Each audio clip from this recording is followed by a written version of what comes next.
সশ্রদ্ধচিত্তে শপথ করিতেছি যে আমি আইন অনুযায়ী অন্তর্বর্তীকালীন সরকারের উপদেষ্টা পদে কর্তব্য বিশ্বস্ততার সহিত পালন করিব। আমি বাংলাদেশের প্রতি অকৃত্রিম বিশ্বাস ও আনুগত্য পোষণ করিব। আমি সংবিধানের রক্ষণ সমর্থন ও নিরাপত্তা বিধান করিব।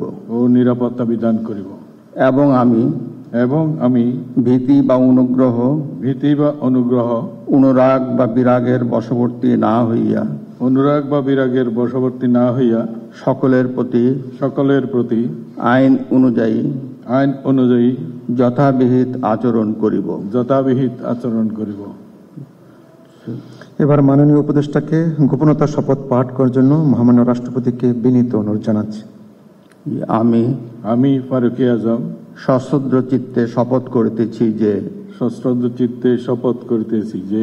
অন্তর্বর্তীকালীন সরকারের উপদেষ্টা রূপে যে সকল বিষয় আমার বিবেচনার জন্য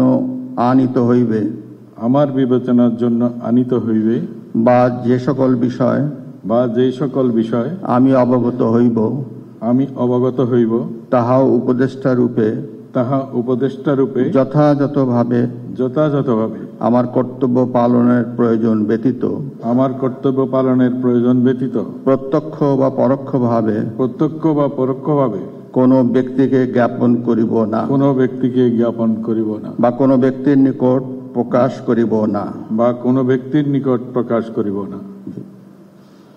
মাননীয় উপদেষ্টাকে উপদেষ্টা পদের শপথ ও গোপনতার শপথ স্বাক্ষর করার জন্য এবং স্বাক্ষর শেষে নির্ধারিত আসন গ্রহণ করার জন্য বিনীত অনুরোধ জানাচ্ছি।